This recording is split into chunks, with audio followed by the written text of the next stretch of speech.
Hello friend,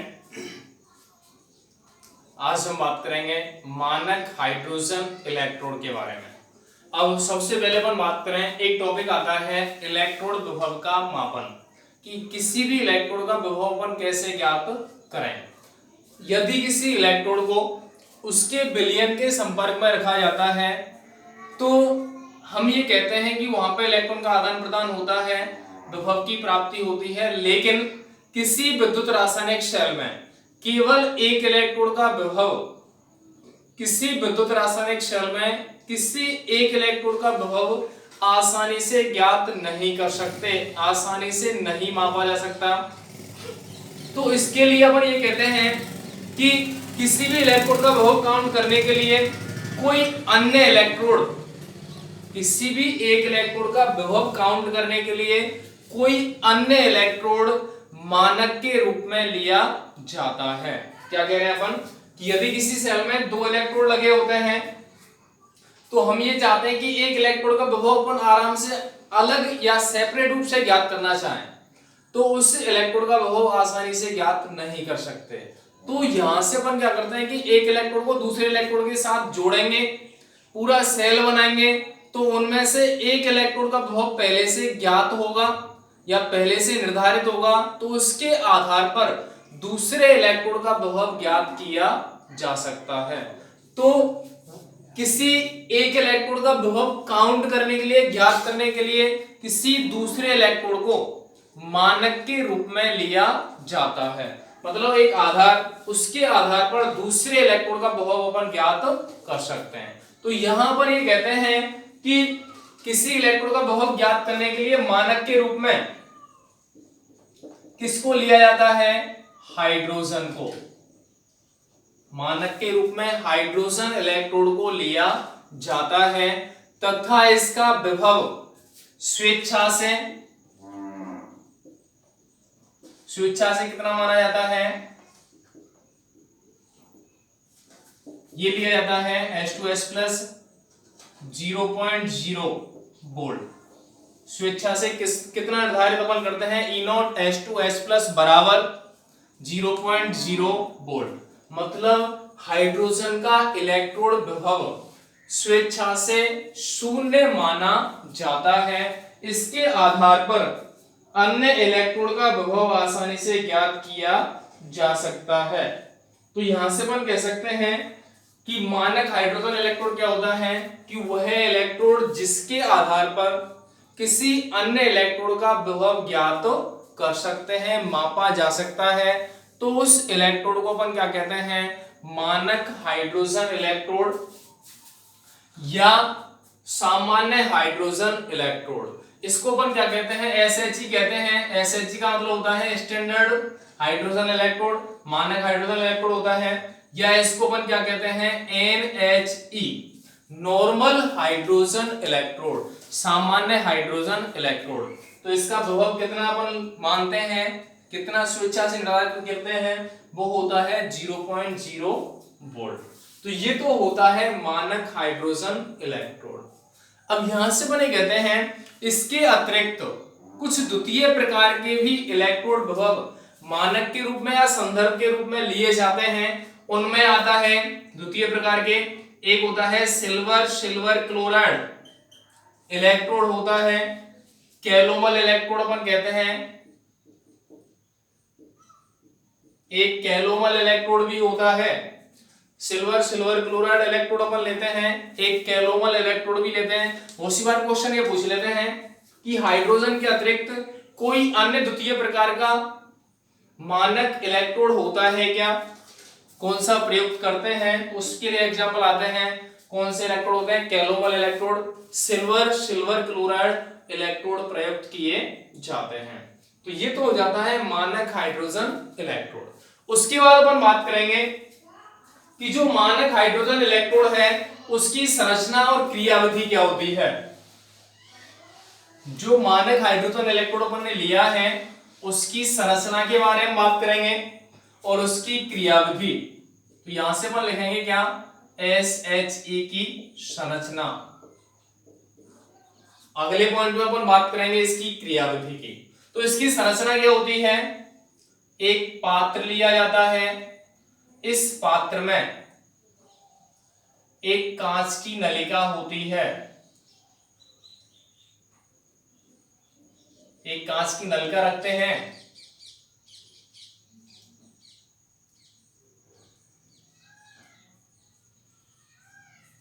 ये ले ली। इसके बीच में एक मरकरी की ट्यूब होती है, किसकी ट्यूब होती है? मरकरी की।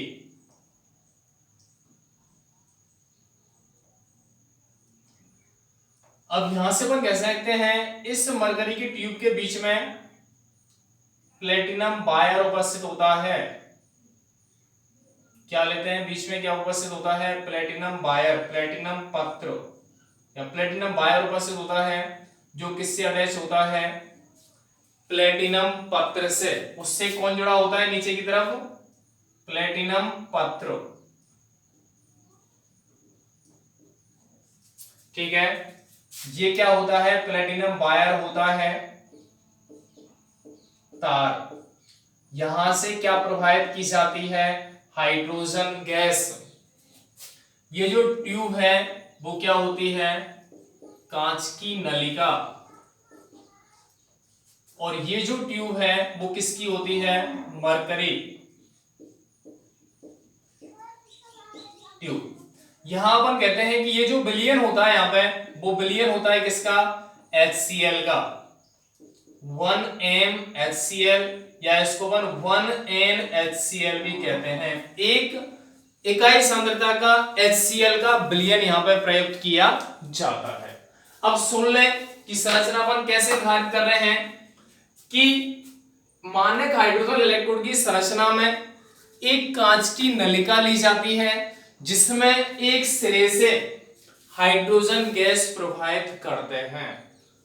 इस कांच की नलिका के मध्य में एक मरकरी की ट्यूब उपस्थित होती है, मरकरी भरी होती है, और उसके भी अंदर एक प्लेटिनम का तार लगा हुआ होता है। जो प्लेटिनम तार है वो परस्पर किसी अन्य इलेक्ट्रोड से संयोजित किया जाता है।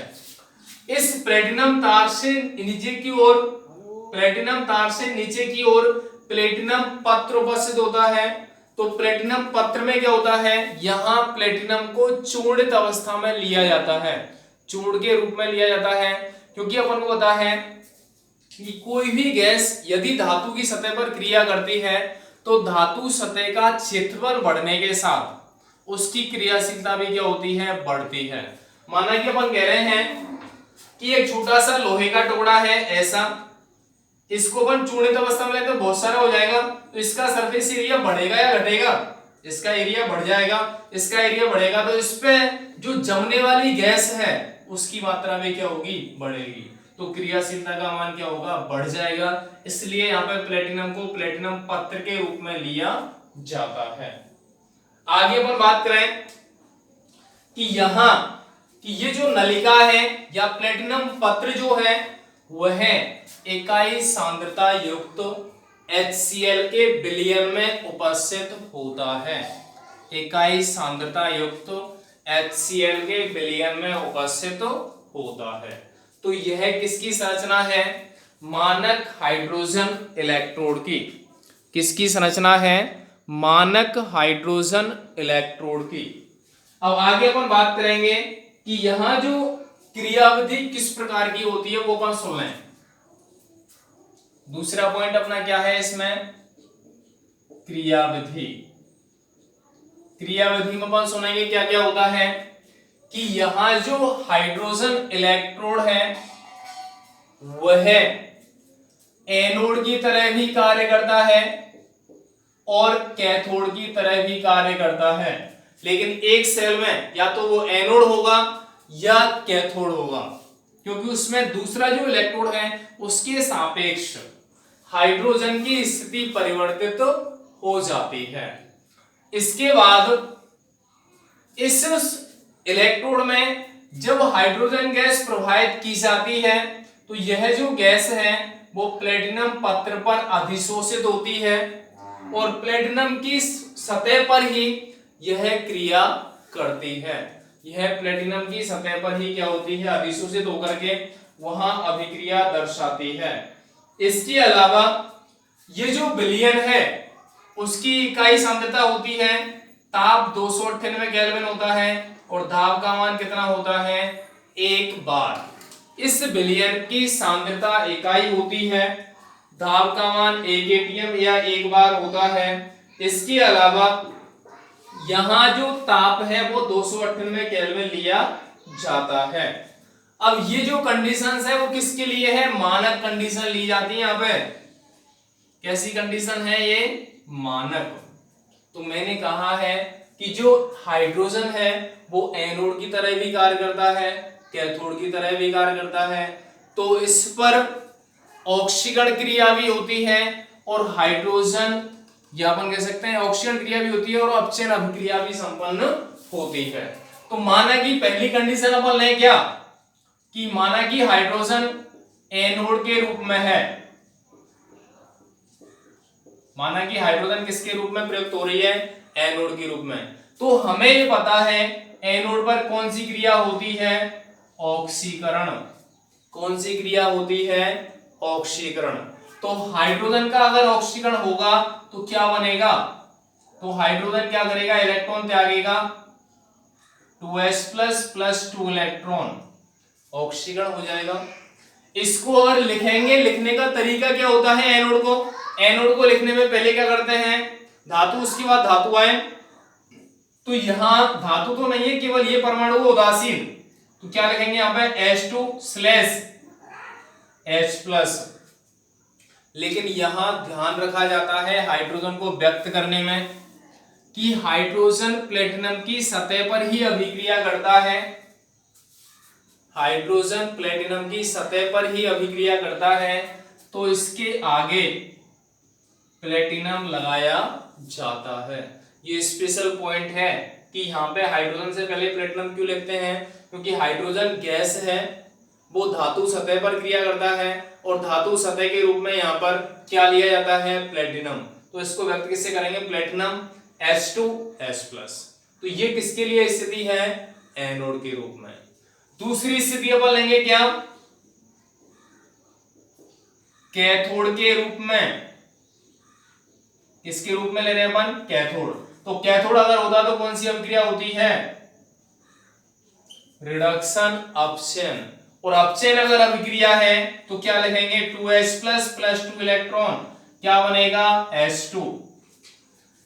अपचयन को लिखने में पहले धातु आयन उसके बाद धातु लिखा जाता है, तो क्या लिखेंगे, H+/H2। लेकिन अपन को पता है ये राइट में लिखा जाता है, तो इसके लास्ट में क्या लिखेंगे, प्लेटिनम। ये लेफ्ट में लिखा जाता है जिससे पहले प्लेटिनम लिखा जाता है, इसको राइट में लिखते हैं सेल आरेख में, तो इसके प्लेटिनम को किस में लिखेंगे, लास्ट में। तो इस प्रकार से अपन कह सकते हैं कि हाइड्रोजन एनोड और कैथोड दोनों तरह से कार्य करता है। तो ये स्थिति किसके लिए आती है, मानक हाइड्रोजन इलेक्ट्रोड कौन सा होता है, क्या संरचना होती है, किस प्रकार की क्रियाविधि होती है, तो इसको अपन कैसे दर्शा पाएंगे या इसकी क्रियाविधि को कैसे व्यक्त करेंगे। तो ये सब पॉइंट अपन ने यहाँ पे क्लियर किए हैं। अगर किसी को समस्या होती है तो अपन बात कर सकते हैं, व्हाट्सएप नंबर पे कांटेक्ट करें और वीडियो को कम से कम 2 बार अपन देखें तो वो आराम से क्लियर हो जाएगा। तो इस टॉपिक के लिए बस इतना ही, धन्यवाद।